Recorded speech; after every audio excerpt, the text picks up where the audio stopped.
Hi everyone, welcome to Neat Now, your NCERT destination. आज हम start करने जा रहे हैं अपना next chapter, which is obviously structural organization in animals. We have completely seen the unit 1, unit 2 के भी दो chapters, anatomy and morphology of flowering plants दोनों हो चुके हैं, मिस हो गए हैं, आप पीछे जाके देख सकते हैं. आज जो हम स्टार्ट करेंगे वो है epithelial tissue. अच्छा, epithelial tissue से पहले इंट्रोडक्शन भी है. Sir broken it in 2 parts, ठीक है, 2 पार्ट्स में मैंने तोड़ दिया है. आज जो हम देखेंगे इंट्रोडक्टरी पार्ट, सेकंड वीडियो में, नेक्स्ट वीडियो में हम देखेंगे कि आगे इसके क्या होगा. ठीक है, so without any delay let's continue. Now also make sure you have subscribed and also press the bell icon ताकि जब भी मैं नोटिफिकेशन के थ्रू आप तक वीडियो पहुंचाऊं वो पहुंच जाए. ठीक है, चलिए. In unicellular organisms, all functions like digestion, respiration and reproduction are performed by a single cell. जो unicellular organisms है, ठीक है, अमीबा सबसे बेहतरीन एग्जाम्पल हमारा. ठीक है, इसमें सब कुछ एक ही सेल के थ्रू हो रहा है, एक ही सिंगल सेल है, वही सारी चीजें कर ले रहा है. रेस्पिरेशन बोलो तो, रिप्रोडक्शन बोलो तो, डाइजेशन बोलो तो सभी कुछ किसके थ्रू हो रहा है? आपके अमीबा के थ्रू. फाइन, मतलब एक सेल है, fine, very good. But what about the multi cellular organisms, जैसे कि हम लोगों के केस में क्या होता है? ठीक है, हम लोगों के केस में क्या यही सब चीजें होती हैं. In the complex body of multicellular animals the same basic functions are carried out by different groups of cells in a well organized manner. So अगर मैं बात कर रही हूँ मैं बात कर रही हूँ बाकी के एनिमल्स की, हायर एनिमल्स की, even plants also. Okay, now because we are studying animals, हम एनिमल्स पर फोकस करेंगे. कहीं ना कहीं एक सेल जो है सारे फंक्शंस परफॉर्म नहीं कर सकता. ऑब्वियस सी बात है, सारे फंक्शन एक सेल के थ्रू होना इज इम्पॉसिबल. सो यहाँ पे कुछ सेल्स होते हैं जो काफी सिमिलर फंक्शन परफॉर्म कर रहे होते हैं, तो हम उनको एक ग्रुप बना देते हैं. ठीक है, आपके स्कूल्स में, कॉलेजेस में भी, कोचिंग्स में you must have some friends, right? आपके फ्रेंड्स होंगे. जनरली होता क्या है कि जो एक जैसे लोग होते हैं वही एक दूसरे के फ्रेंड बन जाते हैं most of the times. Yes, so यहाँ पे ये जो फ्रेंड्स बन रहे हैं, ये जो ग्रुप्स की फॉर्मेशन हो रही है, राइट, ये कहीं ना कहीं इस बात का सबूत है कि जो अलाइक चीजें होती हैं. ठीक है, एक कहावत है, birds of a feather flock together. ठीक है, birds of a feather, right, flock together, यानी कि जो एक जैसे पंछी होते हैं वो हमेशा एक ही झुंड बना के उड़ते हैं. फैक्ट है. कभी आपने देखा है कि एक पक्षियों का झुंड उड़ रहा है और उसमें एक तोता है, एक कबूतर है, एक कुछ और है, एक चील है? No, never happens. Why? Because people we like to be with same people as us. So cells के लिए भी ये बात सच है. ठीक है, सेल्स के लिए भी ये बात सच है कि आपकी जो similar functioning, similar looking, similar structural, ठीक है, ऐसे जो आपके सेल्स हैं वो ग्रुप करते हैं और एक फंक्शन परफॉर्म करते हैं. ठीक है, the body of a simple organism like hydra is made of different types of cells and the number of cells in each type can be in thousands. hydra simple सा है, simple C you can say कि organism है. Animal kingdom में हमने देखा है ऊपर tentacles हैं, अगर याद हो, राइट? वहां पे भी बहुत छोटा सा ऑर्गेनिज्म है, बट वहां पे भी आपके कुछ सेल्स हैं जो एक पर्टिकुलर फंक्शन परफॉर्म करें. हाइड्रा इतना छोटा, उसमें भी आपके सेल्स वो भी एक फंक्शन जो परफॉर्म करें वो भी थाउजेंड्स में हो सकते हैं, राइट? सो ये हमको एक जस्ट एक आइडिया देने के लिए कि जो स्ट्रक्चरल ऑर्गेनाइजेशन है, हम लोगों ने एनिमल किंगडम में कहीं ना कहीं काफी हद तक पढ़ा है. स्ट्रक्चरल ऑर्गेनाइजेशन, एक स्ट्रक्चर में आपके एक ऑर्गेनाइजेशन है. जैसे आपने कंपनीज में देखा होगा, आपके स्कूल्स में होता होगा, प्रिंसिपल मैम है, प्रिंसिपल मैम के अंडर हो सकता है उनकी एक वाइस प्रिंसिपल हो. आपकी प्री प्राइमरी की अलग होती हैं, मिडिल स्कूल की अलग होती हैं, आपकी हायर के लिए भी अलग होती हैं, उनके फर्दर एडमिनिस्ट्रेटर्स होते हैं, उनके फर्दर टीचर्स होते हैं. सो ये हायरार्की है, यही हायरार्की यहाँ भी होती है. यहाँ पे भी आपका एक प्रॉपर स्ट्रक्चरल यूनिट्स है जो काम कर रहे हैं. The human body is composed of billions of cells to perform various functions. हमारी बॉडी में अनगिनत सेल्स हैं. ठीक है, बिलियंस कहा है, they are large number of cells. Just let me give an example. ठीक है, एक काम करते हैं, हम इस तरीके से एक क्यूब बनाते हैं. ठीक है, ये हमने एक क्यूब बनाया.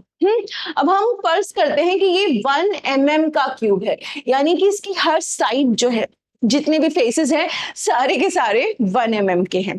अब 1 mm के इस छोटे से क्यूब में आपके 4 से लेके 5.5 मिलियन तक आरबीसीज आ सकते हैं आपके, ठीक है। यानी 1 mm में आपके 4.5 से 5.5 मिलियन, 1 मिलियन कितना होता है, 10 लाख, ठीक है। तो इतने आरबीसीज आपके 1 mm के स्क्वायर क्यूब में आ सकते हैं। जस्ट इमेजिन, तो हमारी पूरी बॉडी में जो खून दौड़ रहा है उसमें कितने आरबीसीज होंगे, है ना। सो और जो हमारी लीटर्स में कैपेसिटी होती है, that is approximately 5 to 6 litres of blood हम लोगों की बॉडी में होता है। सो जस्ट इमेजिन करो कि सिर्फ आरबीसी ही हमारे यहाँ पता नहीं कितने सारे होंगे, तो बाकी के जो बॉडी में हमारे फंक्शन कर रहे हैं सेल, उनका तो अलग ही चार्म है, अलग ही नंबर है। That is why I am saying unbelievable number, ठीक है। सो अब ऐसे सेल्स जो इकट्ठा कुछ काम कर रहे हैं, उनको हम कहते हैं tissues. They are known as tissues. In multicellular animals, a group of similar cells along with intercellular substances perform a specific function. Such an organization is called tissue. तो tissue क्या हुआ हमारा? tissue हुआ हमारा ऐसा group of cells जो एक जैसा कोई function perform करें, जो similar है, ठीक है। जैसे मेरी स्किन के सेल्स वो सिमिलर हैं, ठीक है। इंटेस्टाइन के सेल्स वो कुछ हद तक सिमिलर होंगे, लंग्स में एल्वियोलस हैं आपके, ठीक है, वहां पे सेल्स जो हैं वो सिमिलर होंगे। सो ये सारी चीजें आपकी टिश्यू में ग्रुप होती है। अब मुझे अगर समझना है किसी ऑर्गेनिज्म को, तो बहुत अच्छी बात होगी अगर मैं उसकी टिश्यूज को समझूं। सो इस चैप्टर में हमको वही करना है और फिर छोटे छोटे छोटे कुछ ऑर्गेनिजम्स को देखना है, ठीक है। सो all complex animals consist of only 4 basic types of tissues. अब जितने भी organisms हैं मल्टीसेल्युलर, 4 टाइप के टिश्यूज देखेंगे हम, ठीक है। अब थोड़ा सा कोरिलेट कर सकते हो कि जैसे हम लोगों ने एनाटॉमी ऑफ फ्लावरिंग प्लांट्स में देखा था कि वहां टिश्यूज पढ़े थे, यहाँ भी हम टिश्यूज पढ़ने वाले हैं। सो यहाँ पे आपके सिमिलर काइंड ऑफ टिश्यूज हैं। अब फिलहाल क्या कह रहे हैं कि जितने भी कॉम्प्लेक्स एनिमल्स हैं सब में आपके 4 टाइप के टिश्यूज होते हैं, 4 से ज्यादा नहीं। These tissues are organized in specific proportion and pattern to form an organ like stomach, lung, heart, kidney. अच्छा, किडनी का बेसिक और स्ट्रक्चरल यूनिट अगर मैं कहूँ वो है नेफ्रॉन, ठीक है। नर्वस सिस्टम का कहूँ वो है न्यूरॉन। तो क्या नेफ्रॉन और न्यूरॉन सेम है? बिल्कुल नहीं। लंग्स में आपकी एक्सचेंज ऑफ गैसेस हो रहे हैं, ठीक है। किडनी में अगर हम बात करें नेफ्रॉन है, ठीक है, उसके कुछ पार्ट्स हैं, उनमें स्पेशलाइज्ड पार्ट्स हैं, उनमें स्पेशलाइज्ड टिश्यूज हैं। सो क्या वो सिमिलर होंगे? बिल्कुल नहीं, बिल्कुल नहीं। क्यों? क्योंकि आपका जैसा ऑर्गन है, जैसी रिक्वायरमेंट है, जो फंक्शन है, उसके हिसाब से आपका जो भी टिश्यू है वो वैसा ऑर्गेनाइज होगा, उस टाइप के सेल्स आपको वहां मिलेंगे। When 2 or more organs perform a common function by their physical and or chemical interaction, they together form an organ system. Digestive system, respiratory system, etc. क्या कहा है? कॉमन फंक्शन जो कि फिजिकल और केमिकल इंटरेक्शन से हो रहा है। अब एलिमेंट्री कैनाल जब हम डाइजेस्टिव सिस्टम पढ़ेंगे, ठीक है, in detail when we will study, you will realise कि एलिमेंट्री कैनाल में बहुत सारे सिस्टम है जो एक दूसरे से लिंक्ड है। कहीं ना कहीं बहुत सारे ऐसे सिस्टम है जो आपको दिखेगा कि अच्छा ये ऐसे था, यही तो यहाँ हो रहा है। रेस्पिरेटरी सिस्टम में विंड जो आप लेते हो, ठीक है, एयर जो आप इनहेल करते हो, विंड पाइप के थ्रू जा रही है, लंग्स में जा रही है, मतलब लैरिंग्स तक तो आपका लगभग सिमिलर चल रहा है ना। वहां पे सिर्फ एक एपिग्लॉटिस की वजह से एक चीज आपकी फूड पाइप में जा रही है, एक चीज आपकी विंड पाइप में जा रही है। हाँ, so this is the reason that you need to understand कि हमारे जितने भी ऑर्गन्स हैं वो वैसे बने हैं। सी ऑर्गेनल्स, ठीक है, इनसे क्या बनेगा आपका टिश्यू। पहले हम लोग सेल ही कर लेते हैं तो आपके लिए इजीली अंडरस्टैंडेबल हो जाएगा, राइट। सेल, सेल से टिश्यू, ठीक है, टिश्यू से आपका ऑर्गन, और अलग अलग आपके ऑर्गन से बनेगा आपका ऑर्गन सिस्टम, ठीक है। सो ये है आपकी हायरार्की, यानी कि सबसे छोटे ऑर्गेनल्स, फिर सेल, फिर टिश्यूज, फिर organs and then your organ systems. और यही चीज हमने देखी है। Cells, tissues, organs, and organ systems split up the work in a way that exhibit division of labor and contribute to the survival of body as a whole. यानी कि आपके जो भी ये चीजें हैं ये अपने सारे काम डिवाइड कर लेती है, ठीक है। जैसे लेट अस से कि आपका जो घर है उसमें सारे काम जो हैं वो डिवाइडेड होते होंगे आपके रूम में। If you are sharing a room with your let's say कि आप चलो हॉस्टल में रह रहे हो, ठीक है। घर तक तो क्योंकि काफी कॉम्प्लिकेटेड हो जाएगा, आप हॉस्टल में रह रहे हो, आपका एक रूम है, आपके साथ एक रूममेट और है, सो आपके काम डिवाइडेड होंगे कुछ कि आज झाड़ू मैं लगाऊंगा, कल झाड़ू तू लगाएगा, ठीक है। हो सकता है अगर बॉयज बॉयज ऑब्वियसली अगर बॉयज बॉयज ही होंगे तो महीनों हफ्तों झाड़ू नहीं लगती होगी, चल जाएगा। बट जनरली होता है कि आपने आज झाड़ू लगा दी, नेक्स्ट टर्न सामने वाले बंदे की है, ठीक है। खाना खाया है तो टेबल क्लीन करना है, जिसने खाना खाया है वही टेबल क्लीन करेगा। ये डिविजन ऑफ लेबर है, ठीक है। आप अगर अगेन स्कूल में चले जाओगे या फिर कोई भी ऐसी जगह जाओगे जहां आपका कोई ऑर्गेनाइजेशन है, जैसे बैंक में, ठीक है। बैंक में अगर आपको कैश विड्रॉ करना है, आप क्या करते हो, अगर आप चेक लेके गए हो, ठीक है, आप चेक लेके जाओगे, वो एक एम्प्लॉय को दोगे आप, वो एम्प्लॉय उसमें से मोहर लगाएगा कि हाँ ये सारी चीजें करेक्ट है, we will give you a token number, आपको दूसरे विंडो पे जाना होगा, वहां पे आप वो टोकन दोगे तो जो कोई और एम्प्लॉय है हु इज अ कैशियर वो आपको कैश निकाल के देगा। सो ये डेडिकेटेड काम है, ये डिवाइडेड काम है, ठीक है। इसी तरीके से हमारी बॉडी में इवन ऑल कॉम्प्लेक्स ऑर्गेनिजम्स, उनकी बॉडी में हर एक का अपना फंक्शन है। जैसे फॉर एग्जांपल हम इंटेस्टाइन की बात करते हैं, स्टमक की बात करते हैं। स्टमक में हमको पता है कि आपकी दो चीजें रिलीज होती हैं, HCl और पेप्सिनोजन, ठीक है। अब वहां पे जो टिश्यू है उसमें ऐसे सेल्स होंगे जो कुछ रिलीज कर सके, है ना, जो कुछ रिलीज कर सके वो परफॉर्म करेंगे टिश्यू। अब उसकी वजह से आपका जो स्टमक है, ठीक है, ये जो रिलीज करने वाला टिश्यू है इसकी वजह से स्टमक में आपके क्या रिलीज हो रहा है, HCl और आपका पेप्सिनोजन, राइट। सेम चीज अगर आप देखोगे माउथ में आपका जो सलाइवा का प्रोडक्शन है that is occurring because of 3 salivary glands, parotid, sublingual, submandibular, ठीक है। सो ये अलग अलग काम है कि ये इसका काम है, ये इसका काम है, ये इसका काम है और इनको ये करना है, ठीक है। सो इस तरीके से आपको याद रखनी होगी चीजें। नाउ एनिमल टिश्यूज, अब हम स्टार्ट करने जा रहे हैं हमारे एनिमल टिश्यूज, यानी हम लोगों में कौन से टाइप के टिश्यूज पाए जाते हैं। हमने पहले एक चीज बिल्डअप कह दी कि 4 टाइप के टिश्यूज है। The structure of the cells vary according to their function. जैसा फंक्शन है उस हिसाब से आपके सेल्स होंगे, ठीक है। अभी हम डिटेल में देखेंगे, बट जैसे जैसे फंक्शन को परफॉर्म करना है, जैसी जैसी चीजें उनको परफॉर्म करनी है, उस हिसाब से उनका स्ट्रक्चर होगा। Therefore, the tissues are different and are broadly classified into 4 types. इसीलिए आपके जो टिश्यूज है उनको हमने क्लासिफाई कर दिया कि अगर ये जरूरत है तो इस टाइप का सेल होगा, ये जरूरत है इस टाइप का सेल होगा, ये जरूरत है इस टाइप का सेल होगा। इससे हमें पढ़ने में आसानी हुई है, ठीक है। बॉडी को कोई फर्क नहीं पड़ रहा है कि ये है ये है ना, हमें समझने में, हमें पढ़ने में इससे आसानी हो। सो दोज 4 टिश्यूज आर, जो आपके 4 टिश्यूज जिनकी हम बात करने जा रहे हैं वो है आपका पहला epithelial, second connective, third muscular and the fourth one neural. यानी कि ये आपके 4 तरीकों के अलग अलग टाइप के टिश्यूज हैं जो आपको याद रखने हैं। एपिथेलियल आपकी एपिडर्मिस में काफी जगह मिलेगा, ठीक है। Connective tissue, blood is also ये connective tissue, bones, cartilage connective tissue, muscular आपकी मसल्स भी किसी टाइप के सेल से बनी है ना, they are also performing certain function. Lastly neural, nervous system जो है हमारा, क्या वो सेम अगर हम चाहें मस्कुलर टिश्यू से बना सकते हैं या सेल से, obviously not, they have a proper definite kind of structure, वो अलग है, न्यूरॉन अलग है। सो ये इसीलिए आपकी ये 4 टाइप के टिश्यूज हैं जो आपको याद रखने हैं, ठीक है। सो इसमें सबसे पहले जो हम देखेंगे that would be your epithelial tissue. Now, epithelial tissue. We commonly refer to an epithelial tissue as epithelium. Plural होता है epithelia. ठीक है, यानी जो आपका एपिथेलियल टिश्यू है उसको हम एपिथेलियम भी कहते हैं और कहेंगे, right. This tissue has a free surface which faces either a body fluid or the outside environment and thus provides a covering or a lining for some part of body.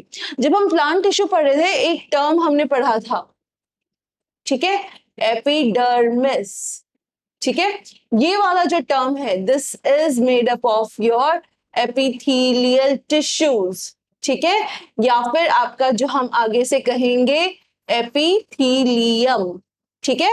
सो ये आपका जो है कहीं ना कहीं बहुत जरूरी है एक तरीके से बॉडी की कवरिंग के लिए, जो भी चीज आपको ढकनी है, कवर करनी है, या फिर लाइनिंग, ठीक है। लाइनिंग कैसे, जैसे आपकी इंटेस्टाइन है, ठीक है, इसकी भी जो लाइनिंग है that is also made up of your epithelial tissue, stomach में एपिथेलियल टिश्यू। सो ये सारी चीजें कौन कर रहा है, आपका एपिथेलियम टिश्यू।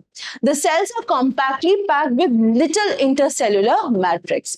तो आपके जो सेल्स हैं वो एकदम कॉम्पैक्टली पैक्ड होते हैं, मतलब यहाँ पे कोई भी खाली जगह, जैसे जिसको हम इंट्रासेल्युलर स्पेस कह सके, वो नहीं होती है। These are एकदम पास में पैक्ड होते हैं। There are two types of epithelial tissues, namely simple epithelium and compound epithelium. So हमने जो अभी तक देखा, ठीक है, उसमें हमने ये देखा कि जो हमारा सबसे पहला टिश्यू पड़ रहा है एपिथेलियल टिश्यू, उसमें भी हमने ये देखा कि epithelial tissue is of further two types, एक सिंपल, दूसरा कंपाउंड। अब ये जो सिंपल है इसके भी कुछ टाइप्स हैं जो हमको पढ़ने होंगे। Simple epithelium is composed of a single layer of cells and functions as a lining for body cavities, ducts and your tubes. So जो आपका simple epithelium है वो बहुत ही simple है, लाइनिंग बना दो, बॉडी की सेल्स के ऊपर की कवरिंग बना दो, बस।